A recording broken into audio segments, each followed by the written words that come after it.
Hold on, y'all ain't clap back on Godfrey. What's up with that? We already cooked. Y'all didn't clap back on Godfrey. Black, where you be at? You don't follow me. I know that's a fact. Did you not? I took almost 30 minutes and clap back. I had to do that on my own channel. I took 30 minutes digging in that, tearing that ass up. That was my way of bringing it up, Sister Kiesha. That's all I'm doing. Okay. He got cooked. Okay, all right, okay. I believe you, Black. I believe you. And look, it's enough of our folks tearing him a new one. The sad part, though, yes, I love it. He's holding on to his position as if he didn't say or do anything wrong. And yeah, remember when he's okay because he gonna fill it in the pockets. Yes. Let's not forget when he was with that what do you call it? What's her name from the UK? Yeah, that same woman who said that she was proud of us for what we was doing for BAFTA because they wasn't doing nothing for BAFTA. Yeah. What is so funny to me is that the BBC and BAFTA have not felt heat from Black people like this before because now they're messing with Black Americans. The funny thing is to me that BBC have always played in Black people's faces, but they were British Black people, and we don't really have the numbers in the UK. There's only, we're like 2%, 3% of the country. There's not a lot of us, and we're not really that joint in standing on business. We're not very, as British people, we're more keep calm and carry on. We'll complain, but we won't stand on business. Whereas Black Americans stand on business. And anytime BAFTA in the past has played in Black people's faces, nothing has been done about it. Like, I remember 4 years ago, BAFTA didn't nominate anyone of color. So and no one, nothing was done. The thing is, to live in the UK as a non-white person, you kind of just have to get used to white people playing in your face. The racism is so real that I didn't realize how racist. I knew Britain was racist, but I didn't know how really racist Britain was until I moved to America. Because there's things that would perfectly slide in the UK that do not slide in America. Like, Black Americans do not play. And I kind of love them for it. I kind of love them for standing on business in a way that we just can't. We don't have the numbers or the sensibility. Like, we're too polite. We're too British. Anyway, now that the BAFTAs have caused a fuss with Black Americans, they don't know peace. They don't know peace. I've already seen people, there's BAFTA America, by the way, and there's also BBC America. So, fuck around and find out. Because the thing is, we tried to tell you, I've spoken out against the BBC before because in 2020, the BBC used a racial slur. They aired a racial slur on their news programming. A reporter said the N-word with the hard ER at 9 a.m. in the morning. And I was like, this is offensive. And I did tweets about it and it went viral. And the BBC asked me to come on their Newsnight platform to debate the slur, and I refused to debate the slur because I was like, this is ridiculous, racism isn't up for debate. But yeah, that was only in 2020 and I thought they'd learn their lesson, but clearly not. So now, me living in America as a Black Brit, I'm watching the Black Americans just hold them accountable, and I kind of love it. I kind of love it. I hope some real, I don't even need to hope. I know some real change will come from this. I've already seen talks of boycotting the next BAFTAs, and yeah, the one thing British people care about is Americans, whether they're Black, white, or other, and they don't want the smoke. And they're getting the smoke. Yes. This is why I get so angry when y'all British Black people come over here and talk about how much opportunities there are in acting versus over there where you are. And y'all act like those opportunities were given to us and handed to us, not realizing how long and how much we had to stand on business to force those opportunities. And y'all don't do that over there. That's why you have to run over here to try to steal our birthright and what we have fought and worked for. This is why you don't have no opportunities. Go back across the pond and fight for your opportunities and stop stealing what other people fought for. And when you come over here, do you think you stand on business? No, you don't stand on business when you come over here. You take all kind of slave roles. You let them play you and have you play all types of stereotypes. You form and bend and get on your knees and do whatever them white directors tell you to do, no matter how it makes us look. And this is why we have a problem with that shit. Do you do like our ancestors? Do you help other people get in? Do you help other people get on? No, you don't. You hoard, and do only for yourself. And this is another reason why we have a problem. Please send those emails and help us delineate. You see? And this is why we delineate. Because y'all will allow people to play in your face and we don't. This is why it is different. Yeah, Y'all know I'm quick with it. Come on. Friend Godfrey, and he's going to talk to you about being Nigerian Black American. So you better be nice and you better pay attention. Go on, Godfrey. Let me tell you something, man. I'm Nigerian American. It's what I am. I never say that I'm Black American and foundational Black American, okay? I've always said I was Nigerian American. I've been doing comedy 20-something years, and I've always said I'm Nigerian American. You know the jokes about my dad, talking about he sound like Mufasa. I've been saying this on Comic View, on Comedy Central. I've been saying it. I say it all the time. I'm Nigerian. That's how come you guys know. Oh, Godfrey ain't foundational Black American. You know how you know? Because I'm the motherfucker that said it. I said I was Nigerian American. You're spewing information that I said to you. Whoever made that one comment said, yo, he needs to stop calling. First of all, you don't tell me what the fuck I need to do. All right? I do whatever the fuck I want. I have every right to this country. My parents came from Nigeria. It was called the Biafra War. It was a war. They came from war. My sister was born in Nigeria. Me and my brother born in America, raised in Chicago. You understand? They came for a better life. A lot of immigrants, from Koreans to Arabs to Indians, all kind of the same story, can come to America for a better life. It doesn't mean that they're disconnected from their country. I'm 100% Nigerian, but my nationality is American. I don't claim to be foundational Black American. I'm just Black, because when the police stop us, they don't give a fuck what we are.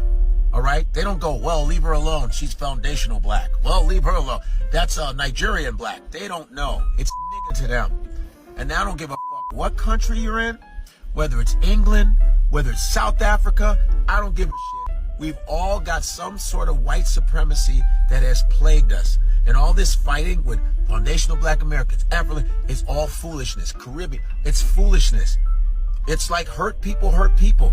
Why don't we get and stick our chest out and save the energy for the people oppressing us? But we fight amongst ourselves because we too pussy to address the real motherfuckers doing this. Enough of this. We all in the same family. Oh yeah, we're all from different parts of the world. Fine. But what is this silliness?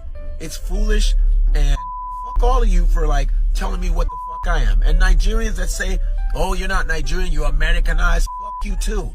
Because I'm proud to be Nigerian. I talk about that. I go visit Nigeria. I got relatives all over Nigeria. So fuck you about that. And there's plenty of Nigerian Americans in America and in London and whatever. We're still Nigerian. You see an Asian person, you automatically call them Asian. They could be born in, well, I was born in Australia. You'll still say they're Asian. You respect that. Of an Italian who don't even speak Italian, 10 generations off, you'll go, oh, the Italian guy. But I'm first generation Nigerian, and I gotta fucking struggle with this. This shit is corny. Black on black bullshit from all corners of the fucking earth. Enough. Anti-blackness is real. And how are we gonna have anti-blackness among Black people? That's some corny ass shit. Enough. Grow the fuck up. You dumbass question. Oh, Godfrey he don't have foundation. You're spewing shit that I've already told you. That's why you know my information. You understand that? And I probably know way more about Black history than most of y'all. Most of y'all learn your Black history from social media. I actually read the books. Francis Cress Welsing, ISIS Papers, Destruction of Black Civilization, Chancellor Williams. Dr. Henry Clark, all of Malcolm X's speeches, Toni Morrison, Zora Neale Hurston. What you want me to do? Stokely Carmichael. What do you want me to do? AKA Kwame Ture, who came to my college. Francis Cress Welsing came to my college. I go see Minister Farrakhan in Savior's Day since I was 18 in Chicago at the Mosque Miriam. I've watched Stokely Carmichael speak. I've watched a lot of different people. So what are you all talking about? Measuring people's blackness. You niggas need to cut that shit out. This is nigga shit. And I don't like to use that word, but we're all doing nigga shit. I don't give a fuck if it's Caribbean, whether it's foolish. We all come from the same cloth. I don't give a damn. We look the same. Okay? We all look the same. If we were all just quiet, people would be like, there's a bunch of black people there. Enough is enough, man. Fuck out of here. Ooh, child. You all right, bro? No. She said no. Same with that video out. People have it was my original blood. Let me know. Godfrey was born in Nebraska. You see how he made that very clear? He said, I was born in the United States and I was raised in Chicago, because he was born in Nebraska. I just wanted to point that out. Okay. And then when he was saying, I just want to remind people that Gina Yashiri, she said in one of her stand-up routines that when she gets pulled over, she pulls out her accent.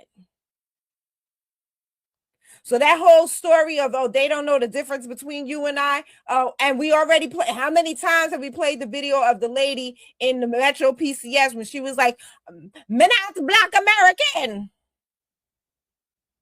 Don't kill me."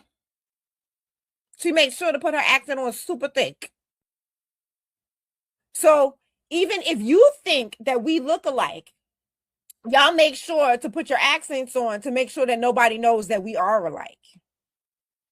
To make sure that you separate yourselves from us, just like the Haitians did when they traveled here with their white co-conspirators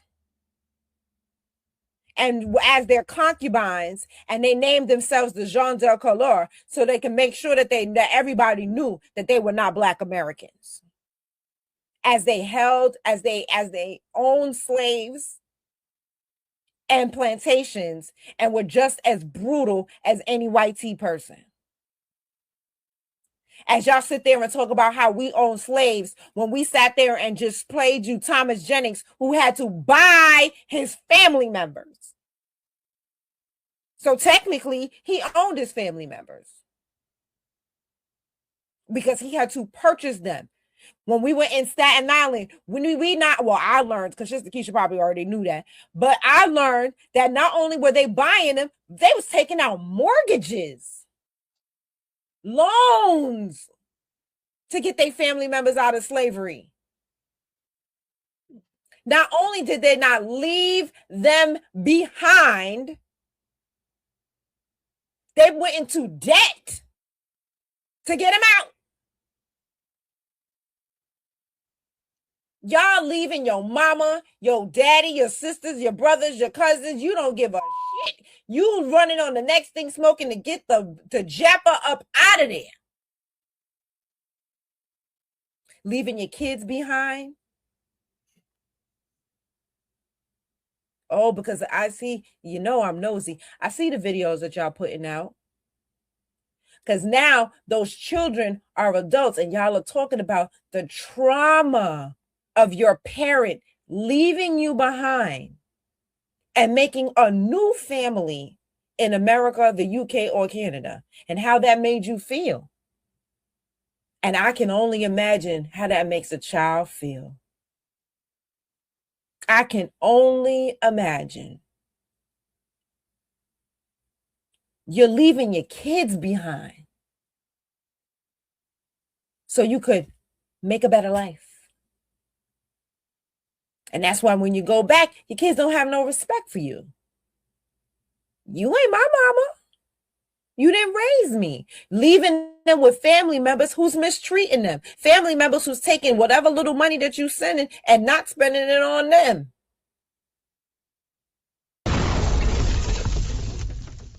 We're not doing that. We didn't do that. We went into debt to get them family members out. Harriet Tubman risked her freedom to get her family members out.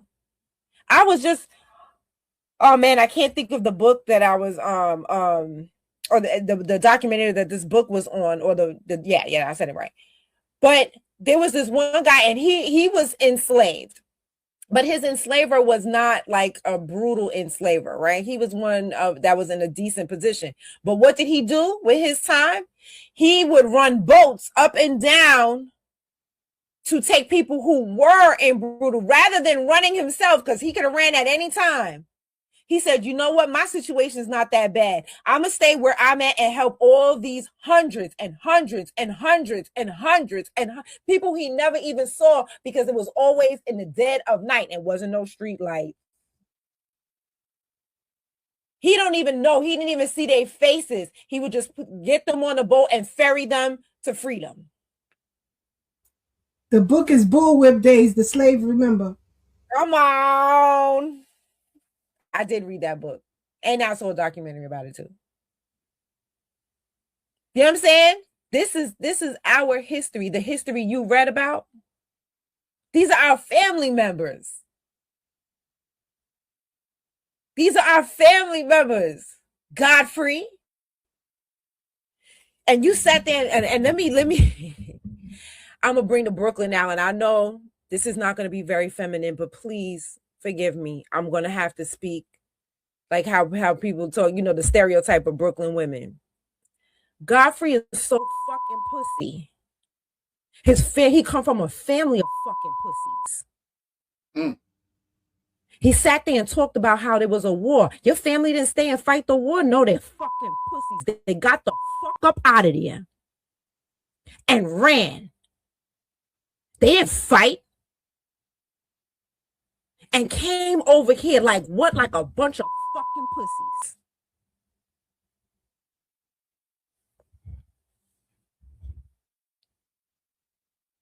And you want to talk about black on black? What about the fucking war that was going on? That your pussy ass parents could not participate in. They was like, oh, hell no, I'm not fighting for shit. Let me get the fuck up out of here.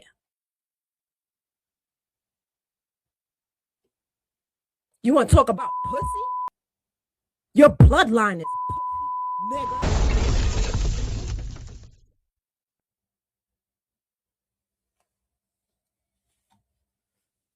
Then you want to talk about the schools that you went to? Godfrey, did you go to an HBCU, nigga? You know, the schools that we built, nigga? Because I know it wasn't no PWI that was bringing Francis Cress Wilson in there. I know it wasn't no PWI that was bringing Kwame Nkrumah, and I know that wasn't happening. So did you go to a historically black college, nigga? And then you want to sit here and talk about the opportunities that you got based on what the fuck we built? Bitch ass nigga?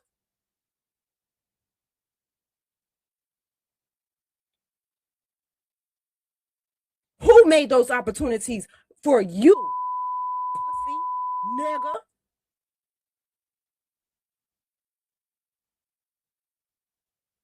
You didn't bring Francis Cress Wilson in there. Neither did your pussy ass parents.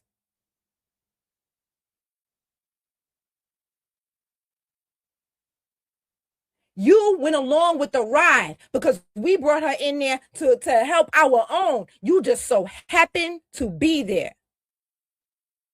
Why did you so happen to be there? Because your pussy ass parents couldn't fight the war in their fucking homeland.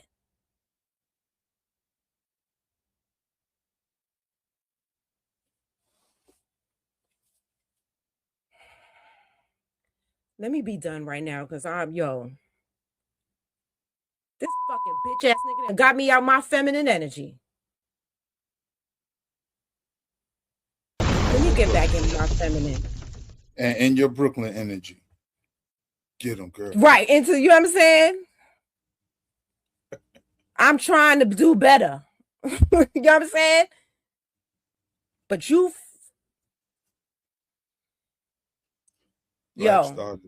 Blacksmith started it. Black, why you bring up Godfrey, man?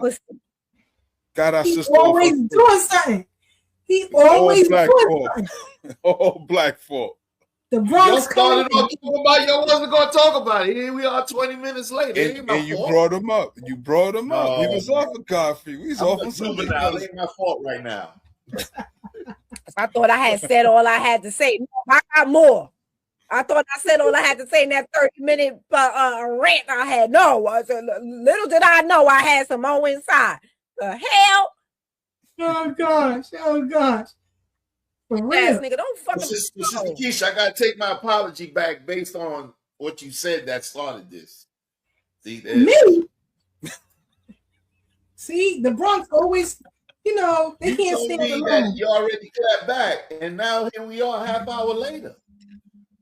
You brought it up, though. You brought it up. right. You know, Sister Breuck is a pit bull in a skirt, like Now, Eve. You got dang right. Okay, so y'all was asking about my Juneteenth shirt that I made. Okay, I got shirts for y'all.